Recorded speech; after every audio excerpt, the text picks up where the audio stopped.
All right, then, everybody in podcast land out there, welcome to another Tank Nation podcast. So, this is where we bring the outside in.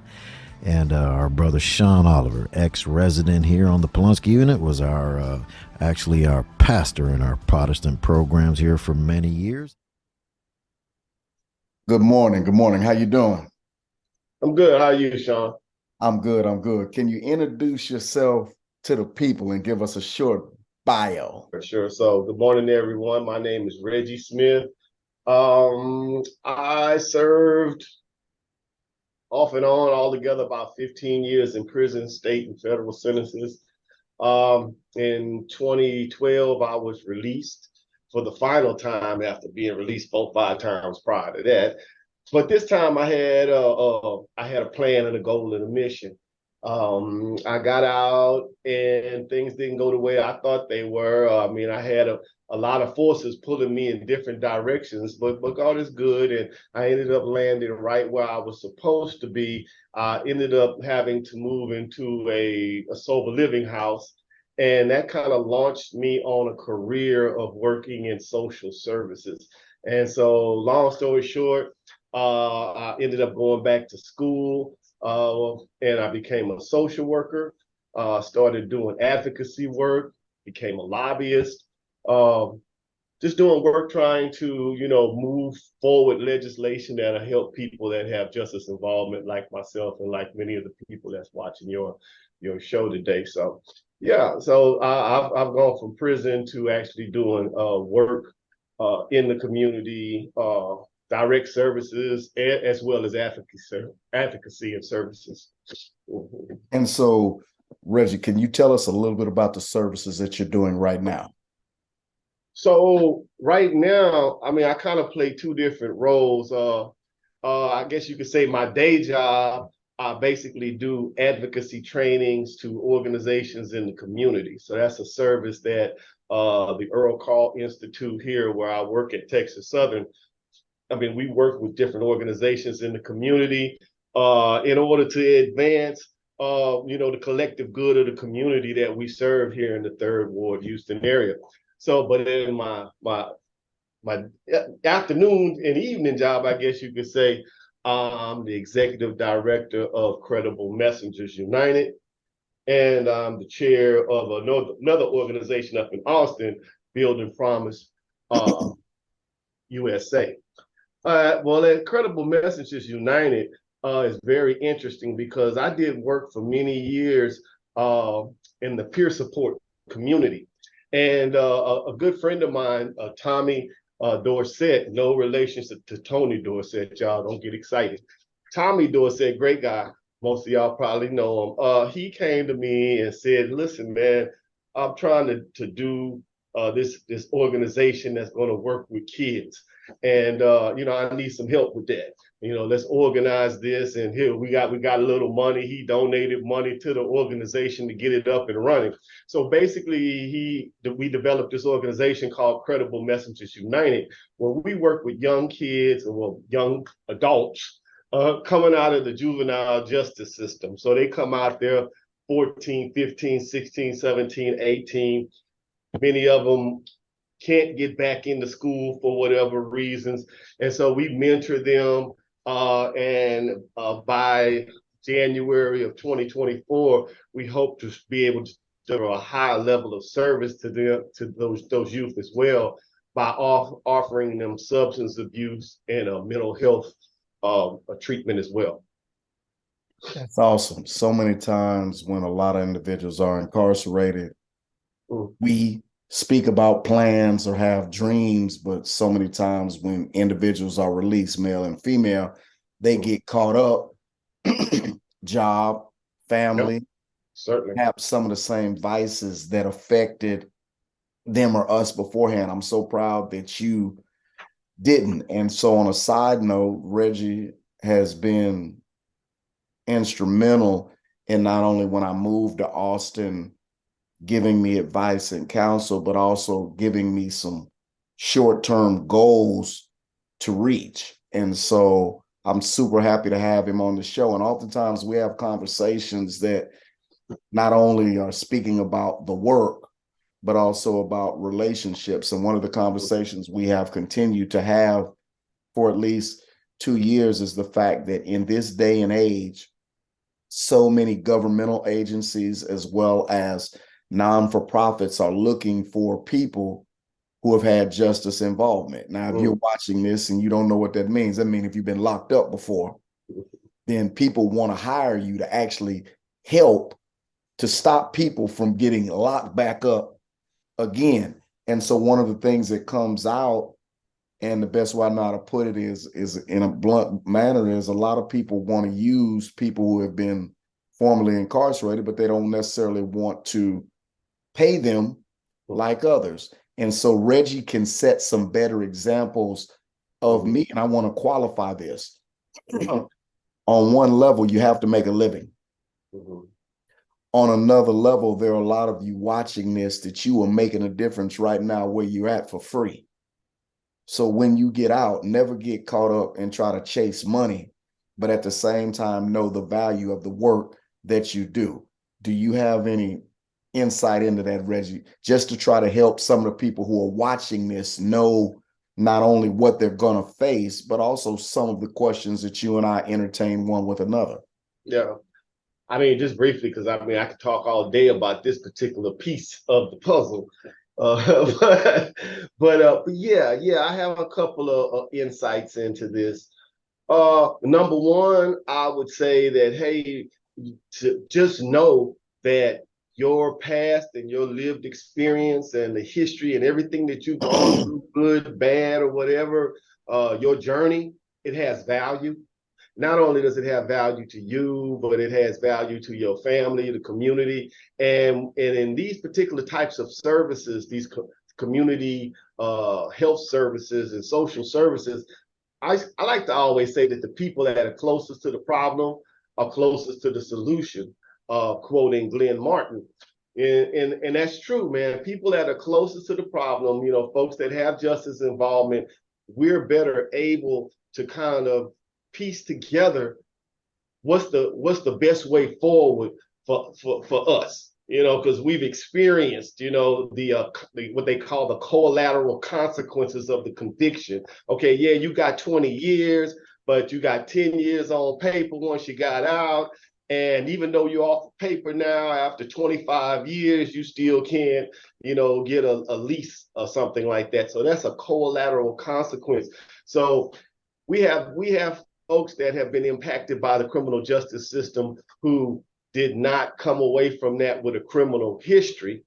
So that's one subset of folks that have criminal justice or justice involvement. And then we have another subset of folks with justice involvement who do have a criminal record. And these are the folks that have the most need, because they're the ones that suffer the discrimination, the bias, these collateral consequences that I'm talking about. So I guess on the one hand, know that your experience and that your journey has value. But on the other hand, also know that that's because of your experience and your journey, you're going to have some challenges and barriers to face. But also know this, that there's plenty of organizations out here like, Credible Messengers United and the organizations that Sean's with, Life Anew. Yes. What Sherman? Yes, that's what Life Anew. And Jails to Jobs, Building Promise. There's a lot of organizations out here that want to work with you. But then now let's get into what you were talking about. Yeah, now folks recognize now that at one time they didn't want to have nothing to do with you if you got out of jail. We might have a landscaping job for you over there next week. We'll see. Give me your name and number. I'll get back with you. But now, especially if you find a pathway, if people before you have developed pathways for you or career ladders for you once you get out. And one of those pathways is like peer support. So there's a training, a certification for peer support, and your history, your lived experience is what makes you the best candidate for that job, for that peer support job, because of your substance abuse history or your mental health history or your justice involvement history. But just know that there are many people who, may not be suffering these collateral consequences, yet they have justice involvement, and they understand that folks is giving money away to run these type of organizations. You know what I'm saying? So there's money in this now, where there wasn't money in it before. So not only are you a commodity to a lot of these organizations, or you could be a commodity to these organizations, but we are still getting exploited, because I always had a problem with, man, they got all of these different companies, GO and CEO and all these companies that just making money off of us, you know, but when we get out, we can't hardly get a job. But when we try to help folks, we couldn't even get certification to help folks, you know, but at least now we can get certifications to help folks. But in anything that's good, there always gonna be some folks that's gonna come put some game in it. So, you know, there's two sides to this coin. Yes, there's a lot of opportunities for folks nowadays once they get out to work in the social service fields and things of that nature, work at nonprofits, start your own nonprofit. Very careful about who you put on your board. But, you know, the thing of it is that you have opportunities now that 10, 15 years ago, we could have never done. But buyer beware, because there's a lot of folks out there that are on the periphery of this thing, and their only intention is to, you know, to make money and, you know, put money in their bank account, you know. But for the folks that have suffered all of these indignities and, you know, that we go through being in prison, and the dehumanization that we go through in prison, and then to get out of prison, and, you know, there's still gonna be people out here that's gonna try to exploit you. But, you know, fortunately, there's a lot of organizations out here and a lot of us that have come out that are here to help and, you know, give counsel and try to help lift you up to the next level. You know, I'm always willing to help somebody and break them off a little something that I've learned while I've been out here. And oftentimes they take it and run with it. So, you know, there's opportunities for sure. And so let's look at one aspect of what you said. There are many people who are watching this who they want to start non-for-profits, or some of them have, through a third party, started non-for-profits. And so explain to them where you said you want to be careful with who you put on your board on a non-for-profit. Explain to them why. Yeah, because many of us come from a background where, you know, that hustle background. So, you know, we go out here and we work this hustle, then we supposed to get the benefits of it. I guess I could say a better analogy would be if you owned a tire business. I mean, you run that tire business the way that you want to run it, and you hire who you want to run. You're the person with all the say in that.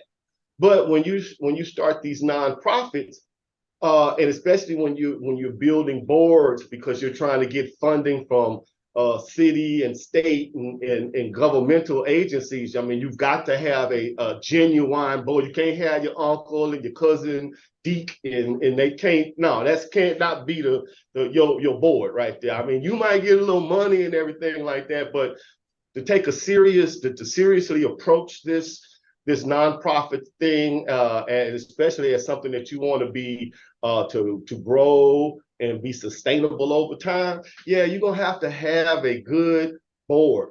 And so when I say pick people wisely, because people, when your organization starts out and you don't have no money, everybody want to help you, you know, and when they got time to help you.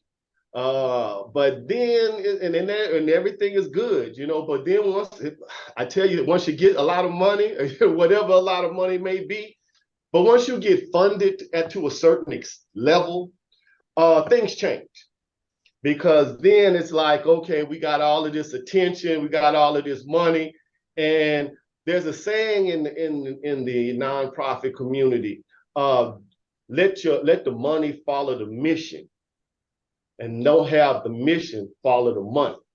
And so what happens with a lot of organizations, and I have to admit that I've seen it happen to organizations that I've been involved with, is that once the money comes, then it's all about how we keep this money.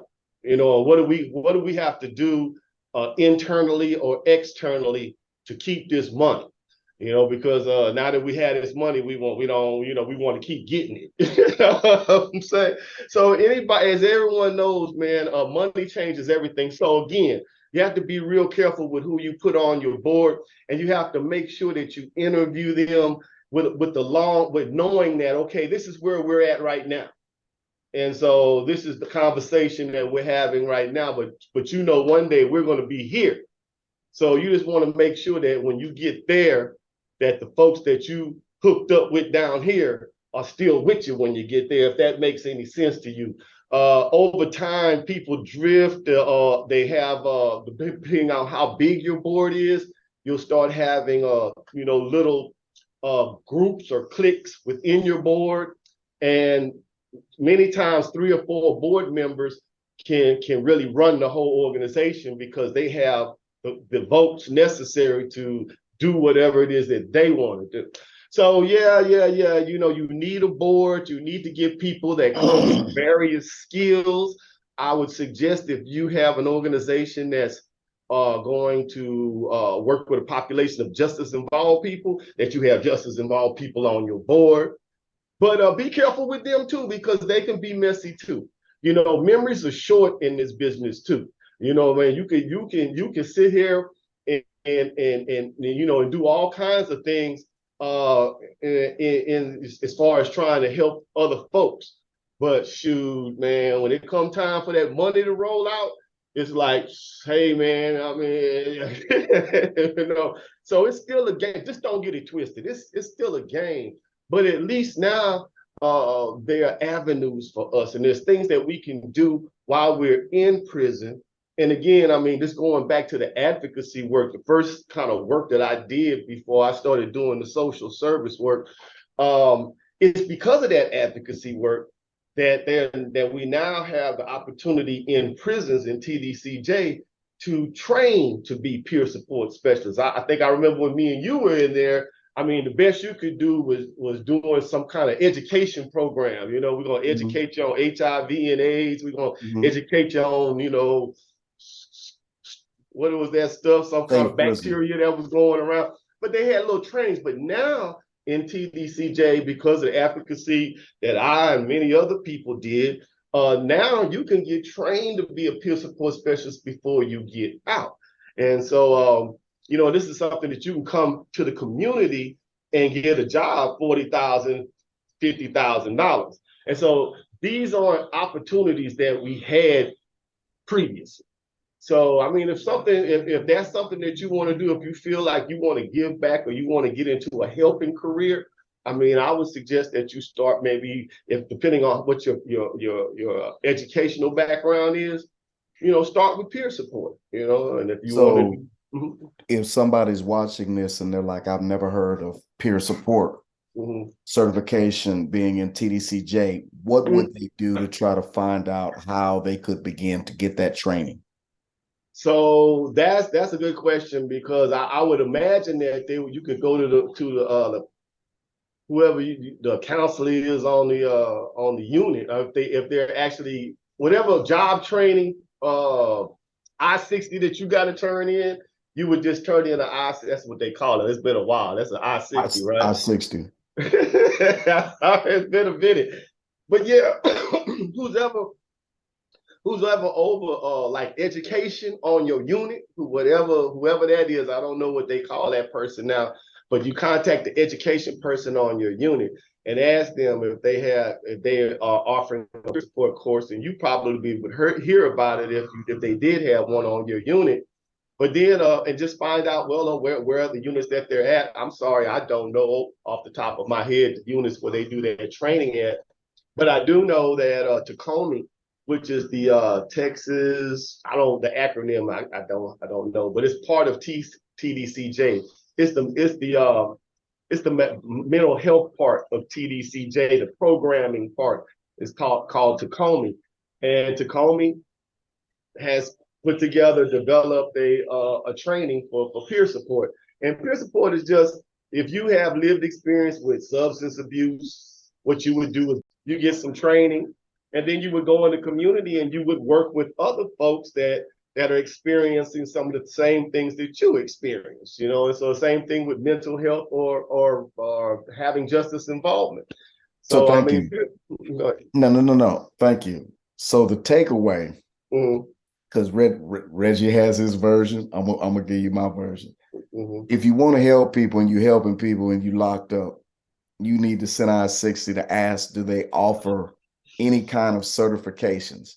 What those certifications will do is once you walk out the door, because of work and examples that people such as Reggie and Savannah Eldridge have gone before us, and people will hire you to basically help people through what you've been through, whether that's drugs, whether that's violence, whether that's mental health. But if you do it well enough, you will be invited to start a non-for-profit or join a non-for-profit, or if you've had your own idea that I want to have my own non-for-profit, one of the stipulations of having a non-for-profit, you need a board. And what Reggie is saying, when you pick the board, the reason that sometimes people pick different members of the board is because the influence or the money that the individual has who you invite on the board, that can give you more credibility, that can give you more access to different things. But the other side of that is if they did not care about what you cared about, they don't really know you that well, you form the board, you're getting paid because it's a paid board, and all of a sudden your non-for-profit puts in for a grant. And let's say you put in a grant, I want to help people who come out of prison who have had a drug problem. And let's say they give you $150,000. They're not giving it to you personally, but they're giving it to the non-for-profit. Let's say your non-for-profit takes that 150 and you do well. You help umpteen individuals. I don't have a number. They come back and they say, well, we want to give you $500,000.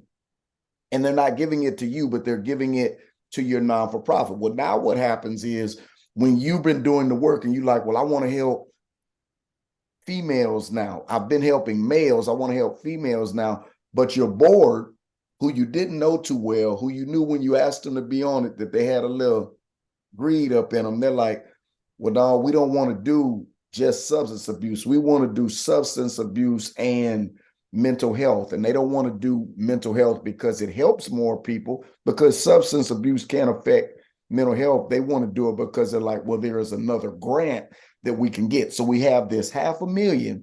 And if we do a little bit of this, then we can get $250,000. But they've lost what you started off with, which was, I just want to focus on the people who are just like me. And that's what Reggie is saying, that the board could begin to vote a different way.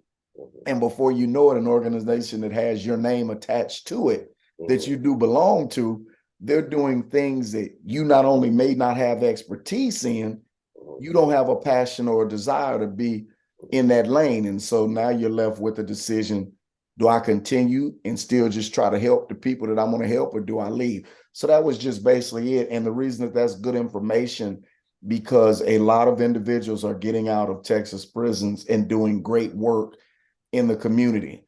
And now I'm pivoting to another conversation. What happens is when they're doing this work, a lot of them begin to look at other people who are not actually doing the work in community, but are getting grants. And they're like, well, man, I'm actually out here making a difference, but the other people not. And one thing that I found out is this: when you're a non-for-profit and you go for grants, there's certain stipulations and criteria you have to meet. So I'm gonna give you an example. Reggie, can I give you as an example? Okay, this is just a hypothetical situation.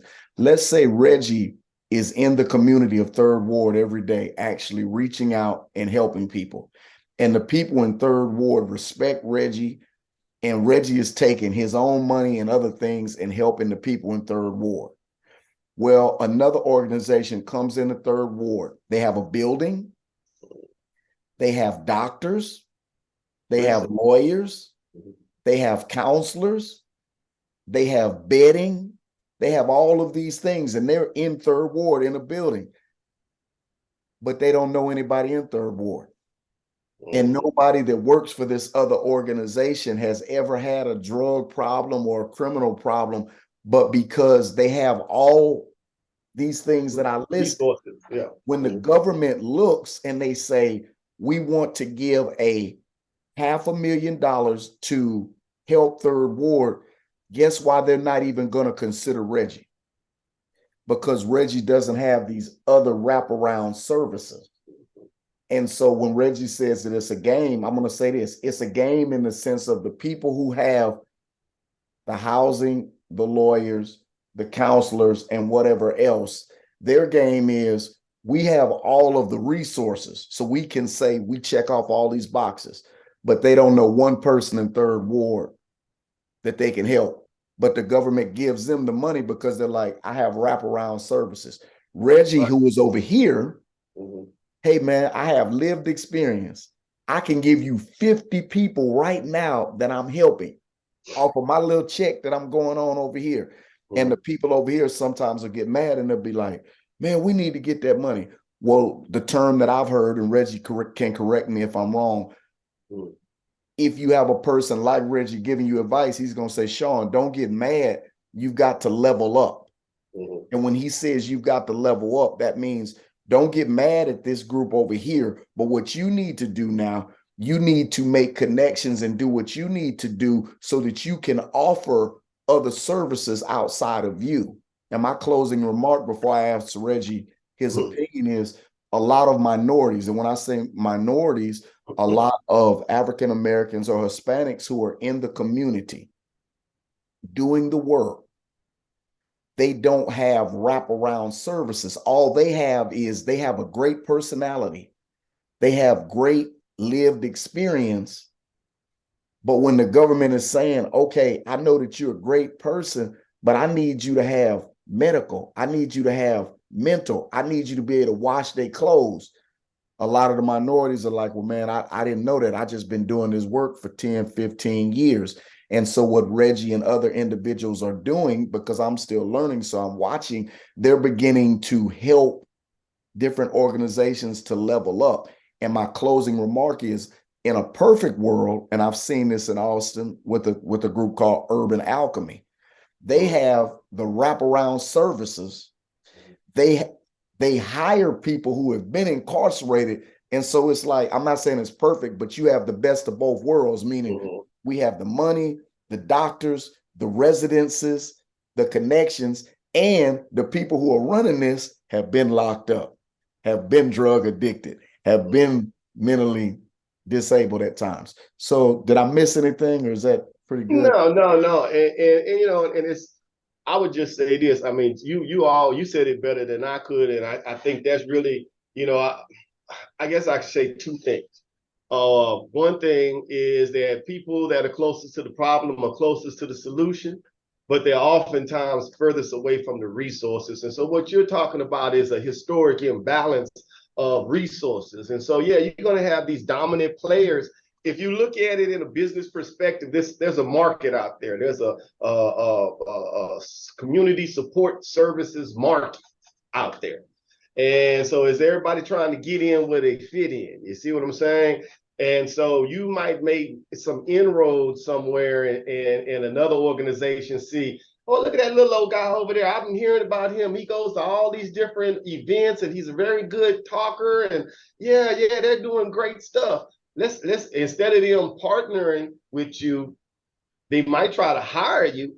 But if they can't hire you, then they just really want to get your intellectual, you know, type of how should I say, your resource that you have, which is you know, your lived experience. So they just want to find somebody with lived experience to come work for them so they can say, we got somebody work here that got lived experience. And when it comes time for, because a lot of these grant applications want you to use folks that have lived experience. It's in the grant application. So it's like, we got to go out and find these people. You know what I'm saying? So that's one thing. So just buyer beware. Beware that folks is out there and they're going to come to you smiling and everything, and they offering you, yeah, here's a $40,000 a year job and this, that, and the other. But believe one thing, there's 250,000 on the tail end of that somewhere. You know what I'm saying? Believe me, I know. And those are small numbers in this field that we working in. They're small numbers. They're small numbers. Yeah. So anyway, yeah, it's a market out there. You need to find out where you fit in that market. And generally, you know, guys come talk to me. I'll tell them, I try to give them the real outlook on things. You know what I'm saying? So it's still challenging for us. And I think just like in prison, we make things more challenging for us sometimes. I'm talking about folks with lived experience, because we'll get out here in the community and we'll start going to war with each other over this little old money. And it don't really have to be like that. And so it's good to hear that there's organizations like Urban Alchemy that are actually have the resources, and they're connecting the people with the lived experience to the resource. That's actually what we're doing, something similar to that here in Houston with Credible Messengers United. Man, because for them to be credible messengers, part of being a credible messenger is just thus the name credible messenger, is that, say, you have to be credible in that community. I ain't talking about you the head of the NAACP or the PTA or no, that's not the kind of credibility. You was the dude that was running that corner over there, you know, but now, you might have got locked up, you done come back on the set, and now you're trying to help brothers stay out of prison. These are the brothers that we want working for us. These are the brothers that we want to give $40,000 and $50,000 a year to, you know what I'm saying? Because there's enough people that go through social work schools and through counseling schools and however they get to do this work, but they haven't never been through none of this, you know what I'm saying? And they're still profiting off of it. I mean, it's good that they want to go into this field and everything like that. And I welcome them in the field, the ones that truly want to help. But, but folks that just like, hey, man, they giving a bunch of money out over here. I'll give you an example, like opioids. I work in the behavioral health field, right? And so just like the cigarette companies gave all the states money in a lawsuit, well, the opioid manufacturers did the same thing. I don't know how many of y'all know about that. So there's a big pool of money out there for opioid. Now, every week I hear, well, we're going to get 17% of that opioid money. So now the discussion is like, what services does an organization need to provide to get some of that opioid money? You might not even have been doing that kind of work before, but because you know that the sky's about to bust open, raining opioid money, you're trying to get you a bucket so you can get some of that. It's only natural, but that's how your mission starts following the money instead of the money following the mission. It easily happens. So yeah. This is only part one. Reggie it is what it is. The game don't stop just because you get out the penitentiary. That's what you say, Reggie? What? Mm-hmm.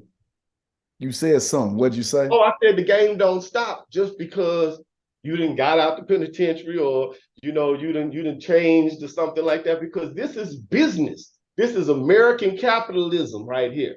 You know what I'm saying?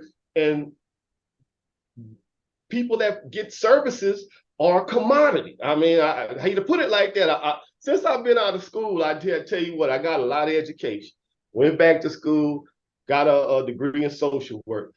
Can't be a social worker without a master's, so I get a master's degree in social work. All right, well, then I get out here and start doing this work, and I realize if you're going to run an organization, man, you need to know about business. So I go back to school and I get an MBA. All right. I said all that not to put an S on my chest, but to show and to be an example of you can't skip steps out here. You need to build your own, whatever it is that you're going to do. First thing you need to do is find yourself a lane. Get in it and stay in it. People are going to constantly try to pull you out your lane. But once you find your lane, get in that lane, put your head down, and then start doing the work that it takes for you to command that field right there. If there's a license that you need in that field, you need to go forward. If there's some kind of training that you need, if there's a connection that you need, whatever you need it to get to the next level in that field, and just make it your own. But be aware that there's gonna be other people out there too, and you might be out there doing something that ain't nobody else doing. But boy, as soon as you get some money for it, woo, you're gonna have a whole bunch of people wanting to collaborate with you. They want to collaborate. They want to collaborate. So it's like again, you'll learn a lot, and it's good that Sean has these type of opportunities for people to kind of just talk to y'all and let you know what's really going on out here. But all that to say, if you want to come out and you want to do good and you want to help people, there's all kinds of opportunities for you out here. I mean, are there going to be challenges and barriers? Hell yeah, there's always going to be some challenges and barriers, especially because, we did 10, 15, 20, 30 years in the penitentiary. So there's barriers. We all know that. But there's also opportunity. And so that's what I really would focus on if I was somebody getting ready to get out. I say, what is it that I've always wanted to do, but I was steady tripping doing all of this, cycling in and out of prison because of my substance abuse or because of my gang affiliations or whatever it was, but now I've decided that I'm going to cut my own swath in life, that I'm going to do my own thing, totally absent of my homeboys, my people, all of that. I'm going to do my thing. I'm going to find my niche. Find your niche, and then stick to it. Just stick to it. And don't let nobody take that from you. So whether they have justice involvement or not. Amen. And so what I thought was really funny is when you're watching this, the way Reggie explains it, and then the way I explain it, and that shows you why we need one another. And so whoever you are, there's a place for you. I plan to bring Reggie back because he's not only developed a curriculum that helps different individuals, but there's some more things that he's done that I believe can help prepare whosoever is watching this. And so, Reggie, I thank you for today. And I'm going to end by saying this is part 1 of Chronicles of Reggie. Reggie, what was it? Was the barbecue place? Giving you the game. What was the barbecue place? It was we had a barbecue place, and I said, Reggie, I got to get you interviewed, man. I got to get you. And that was even before I started doing Outside In to just get people ready. Because I said, Reggie, some people need to hear this because you helping me. We're going to get it. And God has provided a platform. Tank Nation Conversations, promoting change through change. I'm Brian Collier, Executive Director of Texas Department of Criminal Justice. Blakinger. Dennis Martinez. I'm a world and U.S. skateboard champion. Hello, my name is Kevin Kempf, and I'm the Executive Director of the Correctional Leaders Association, and it's an honor. Gary Moore. Yeah, my name is Hedemias Cooper. Hello, I'm Michael Dutra. And this is Sharon Dutra. I'm David Gorin. I'm a radio producer for the BBC. I'm Maria Malgaronis. My purpose is to look out at each and every man in this room and see that there's hope for everybody in here. When I came to death row, all I knew was that I came here to die, but little did I know, I came here to live.